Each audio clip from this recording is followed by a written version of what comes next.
Okay. Hello and welcome to the Media Center's series of Local Heroes, in which we showcase a total of 5 people from Atherton, East Palo Alto, Menlo Park, and Stanford for outstanding achievements or contributions to the community. We solicited nominations and we're particularly looking for the unsung heroes. Each winner is an inspiration and each has a great story to tell. We're here at Cafe Baroni next to Kepler's in downtown Menlo Park, both of which, as we all know, are local heroes in their own right. And we'd like to thank Baroni's for having us here. Karen Harwell is a woman who has created something called Discovering a Sense of Place. It's a kind of a combination of environmentalism and self-awareness, and it was designed specifically for us right here on the Mid-Peninsula. Karen, thank you for coming. Congratulations on the award. Thank you. Before we start, actually, I would like to start by telling you a true story, and this happened literally yesterday, and I promise you it's true.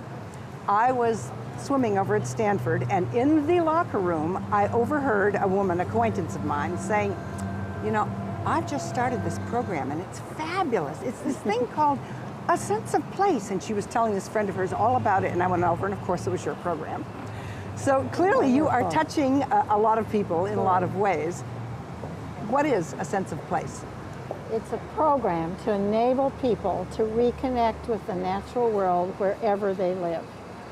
What does that mean in terms of the nuts and bolts of the program? Well, for example, right here in the Mid-Peninsula area, it's a chance to get down underneath the human artifacts, our buildings, our roads, all the things that we relate to every day, and actually discover what's the nature of the place we live. What's the deep time geologic story of this place? Who were the indigenous people and how did they live here? What's the weather and climate and how is it formed and how has it influenced the landforms, the wildlife, the plant and animal that live here? So, is it a class? What is it and what is it not? It's a year-long program by which we go out once a month on an exploration, the fourth Saturday of each month, with wonderful guides, people who know these stories, and are just so happy to be sharing them with a group of people who really want to know. The Monday night before each of the explorations, we spend with the guides in a classroom setting by which they usually share slides, some kind of preparation for us, so we'll know what we're going to experience on the Saturday exploration. So each Saturday has a different theme? Each Saturday has a different theme. We start off with the deep time geologic story. Then the next month we go down, working our way down the watershed. Our particular program is chosen to focus on a watershed. So the next month we're in the oak savanna, learning all about what an oak forest woodland savanna is. The next month we actually walk the San Francisco Creek. The next month we're out at the estuary. So we get to experience the whole watershed and what that really is. Why did you create this program? Well, I created the program because I wanted to know what the nature of the place is. Thomas Berry, who's a wonderful, prolific writer, has talked about we all are part of one Earth, and yet being a part of one Earth is not a global sameness, because depending on where you live on this planet, it's going to be different. Some people live in a desert area, some people live in a woodland. We happen to live in one of the most diverse bioregions on the planet. Actually, let's talk about that right now. What is special about where we live? Well, it's special because within a 50-mile radius, you go from an ocean ecosystem up through a redwood forest, down through an oak savanna, and out to a marshland and an estuary. That is amazing. Most people live in, say, a pine forest or a desert ecosystem. And so for us to have access to all these radius, all these different ecosystems within a 50-mile radius is very unusual. So is it fair to say that we are one of the most diverse? Oh, it is. It's considered one of the most diverse bioregions on the planet. Now, we live right here. You have several things that you do. One of the exercises that you described to me before that I thought was interesting had to do with a map that people draw in the beginning and the end. Tell me about that. Well, it's wonderful because when people start the year-long program, the first evening we just ask them to draw a map of the place where they live. And usually it's more, what they draw is something like, oh, roads, buildings, Stanford University, something like that. At the end of the year, after we've had all these wonderful explorations and gotten to know the place, we ask them to draw another map, and we have saved their first map for them. Mm-hmm. And then when they draw the next map, it's usually about the watershed, it's about the weather and climate. There actually usually are very few buildings or roads in it. Huh. So, and then they can see, oh my gosh, I have learned so much by just creating the opportunity for myself to create a new pattern by which I get out every month. So it's almost as if you just peel away that first map and see what's underneath it. Yeah, yes, yes. For those who, I'm thinking a lot of friends of mine who live in cities, especially, because I think they're a little bit less in touch with all of this. What's wrong with that? What are they missing without getting down under? Well, I actually think we would design our cities even very differently if we started by knowing what's the nature of this place naturally. And then, for example, Katrina in the Gulf Coast, it's like, I mean, scientists and a very few weather and climate people have known for a long time that was just a matter of time before it was going to happen. When you actually block the Mississippi from flowing its natural course, you're depriving the barrier islands of serving the purpose of protecting them. So you think they should not rebuild? Well, if more people knew that, I mean, they wouldn't have designed it that way. And so I just think... What should they do now then, do you think, that would be consistent? Well, I think they should design it in a way that's in keeping with the way the natural systems operate. Several years ago, there was an incredible overflowing of the Mississippi, and I think it was in Illinois, and in the Illinois, Missouri area. And what ended up happening when this town was totally flooded is that afterwards they said, we're going to relocate the town because it'll be a matter of time before this happens again. So that's what I'm saying. Do you think they should relocate New Orleans, or are there other ways of doing it?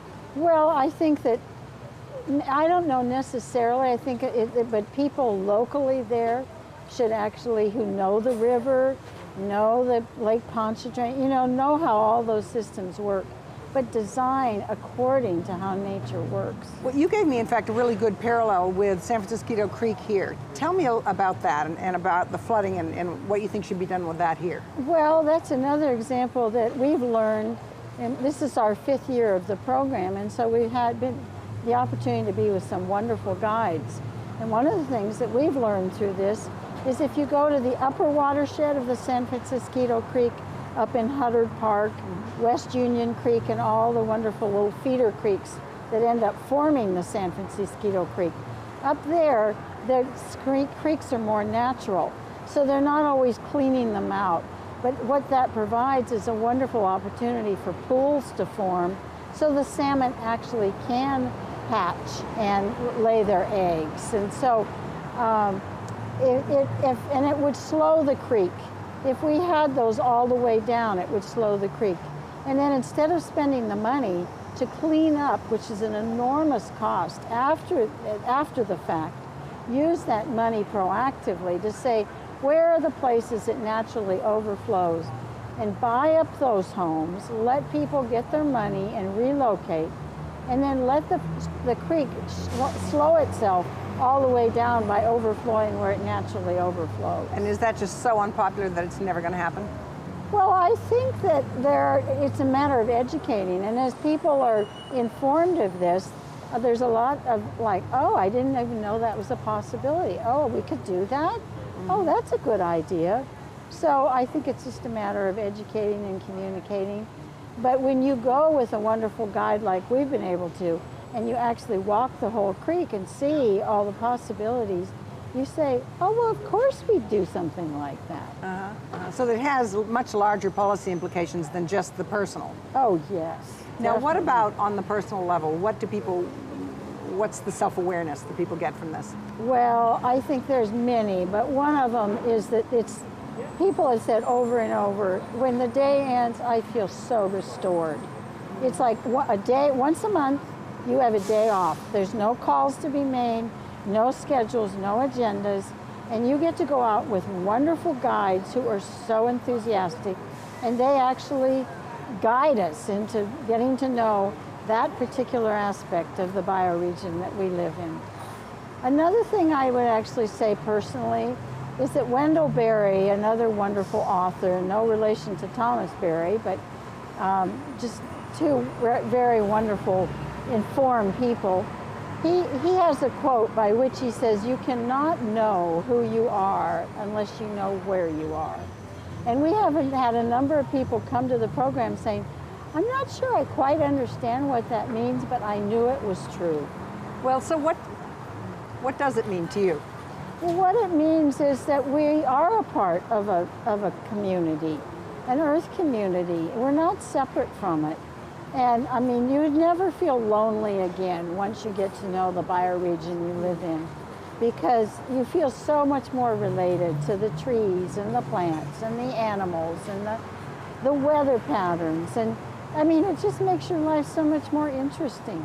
Well, how much of this is, forgive me, it could sound touchy-feely California. How much of it is touchy-feely California and how much of it is something totally other? Well, we can actually sort of degrade it and call it touchy-feely. But if you think about indigenous people, and they have lived in places 4,000, 5,000, 6,000, 10,000 years indigenously and sustainably. So, I mean, it's like we're kind of up a creek right now. There's so many of us concentrated in certain areas. We better get to know the nature of the place we live. And especially with global climate change, we know that we're going to have to make changes. So our program is about, let's get to know it so we can be a part of the design process and actually proactively start making some of these changes before the disasters start occurring. So what types of people do you attract? Who comes to Well, this? we attract a lot of people who have moved here from someplace else. We also attract people who said, I've always wanted to know this, but I didn't know how to access. We also attract people who say, I always have the best of intentions. And then somehow my life and all the undone things I haven't gotten accomplished take over. And even though I say every week I'm going to go out and do such and such. So they say there's something about having a new pattern scheduled for me. And then they say, I might wake up that day and say, oh, I don't know, it's kind of it's kind of cold out, and well, maybe but I've already paid. Right. And I'm committed. So then they come, and myself included. There's days when I'm like, oh, I'm not sure I want to, make the effort. But it's like when I get out there, I'm like, oh, I'm so glad that I didn't allow the entropy of that idea to prevail. Well, tell me about a couple of the ones. I think you described the night walk. Well, tell me about in that. August, most of our programs are like from 9 to 3 on a Saturday, fourth Saturday in the month.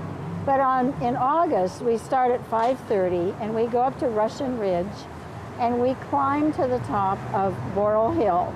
And it's actually, when I say climb, it's a wonderful meandering walk through an old oak forest up there. We get to the top and we've brought our picnic supper, and we share our supper and we watch the sun go down, or another way of putting it is we watch the earth revolve away from the sun. And we spend the next 4 to 5 hours till midnight up there with Joe Jordan, the most wonderful, enthusiastic, energetic scientist from NASA you could ever hope to be with. And you might start the evening and be looking up at this vast complex of stars and galaxies. And then by the end of the evening, you feel very at home in that universe, because he's actually taken us on a journey and showed how the constellations aren't just random things up there, but they're actually a map of the whole season of the year, and how earlier people actually related their lives each part of the year to the constellations. You also talked about, and this leads to my question about how the interaction, how close people get in the group. You talked about trees and people sharing stories about trees. Tell me how that works and how that works, especially with the group dynamic. Well, we have 30 people in the program. We keep it at that size so it's manageable when we go out. And the Monday night before each exploration, we reintroduce ourselves to each other in the group by telling a story about something that's in relationship to the theme of that month. So, for example, before we go into the oak savanna, we ask people, was there a tree in your life or a particular forest? And people just go into the most amazing places, and it's like, and even as they listen to each other, maybe at first they might think, I don't think there was a tree in my life. But after a few people have spoken, they say, oh, of course there was. There was that wonderful old willow that I used to swing from, or whatever it might be. And by the end of the year, we have actually shared with each other the most amazing, intimate stories from our lifetime. Whether it's about the creek, or the trees, or the night sky, or something like that. Now, what about your own background? Where does that play into all this? Well, I grew up in Colorado and in the 40s, and growing up in Colorado, you spent your summers, all the weekends in the mountains. And I loved playing hide and seek with chipmunks and searching for mica and playing in creeks and all of that. And I think on Sunday night when we would wind our way down the mountain road back into the city of Denver where we live, I always felt a sense of dis-ease, you know, like I wish Denver worked the same way as the mountains did and the way I felt in the mountains. And so I think that in turn led me to study biology in college. And in studying biology, I had one aha after another of the whole thing is so related. I remember one time we were focusing on bees and bee colonies and beehives and how it all worked. And it was sort of the emphasis that day was on how they're the great pollinators of the earth, that we wouldn't have almonds, that we wouldn't have, you know, all flowers that we had. And I was just like, the whole thing's one thing. It's all interconnected. And so just knowing that, and then I also studied at the California Institute of Integral Studies and Philosophy, Cosmology, and Consciousness. We were always talking about bioregions, that the Earth is not a global sameness, that it has very different bioregions. And it just led me to think, I don't want to talk about this anymore. I want to get to know the bioregion I live in. So I actually called on some other people and said, want to help me design this and put a program together? So that's how we did it. How long has it been going, and what kind of feedback have you had? It's been going, we're in our 5th year. I think the fact that we usually have a waiting list every year kind of speaks for itself. I don't think this is my idea. I think this is an idea whose time has come. That we've actually separated ourselves so far out of the earth, and now it's like we're feeling a sense of dis-ease over that and wanting to reconnect. And people have just said, I mean, people have actually said, this is changing my life. Wow. So and it's restoring people, I think. And also enabling them to feel, hey, I could actually be a part of redesigning some of the things we do within our cities and our local municipalities. And so they feel like they could be more proactive. One man who went through the program went on to work with a program of city trees, and now he's on a planning commission. And you know, so people have done amazing. People have started writing poetry. Wow. One woman has actually started painting the bioregion, never painted before in her life. So it's activating a lot of things in people. Now you've brought a few materials here. I know one thing is a book. Just tell me briefly about what sort of contact information, resources that you can let people know about. Okay. Well, the book is a result of, we now have over 200 requests from all over the earth. People saying, how can we do this in our own local bioregion? And we got several groups started, one in the Chesapeake Bay area, one in Blue Ridge Mountains of North Carolina, and then one in the East Bay of the San Francisco Bay. And it took a lot of time and effort to do that, and so we finally decided it would be great if we could just have something we'd send out to people. Like last week, we got a request from Italy, Belgium, and the Netherlands. And we have a wonderful website that people can access and learn about the program, how to order the book. It's all there. So. Okay, great. Well, we have for you a little plaque here Oh. as an award winner. Oh my gosh. And I want to wish you all the best of luck and thank you for coming. Well, thank you very much. This is wonderful. Okay. We're here at Cafe Baroni right next to Kepler's, and I would like to encourage you to come down and have a cappuccino, go buy a book or two. And again, I'd like to thank Baroni's for letting us tape here, and thank you for watching.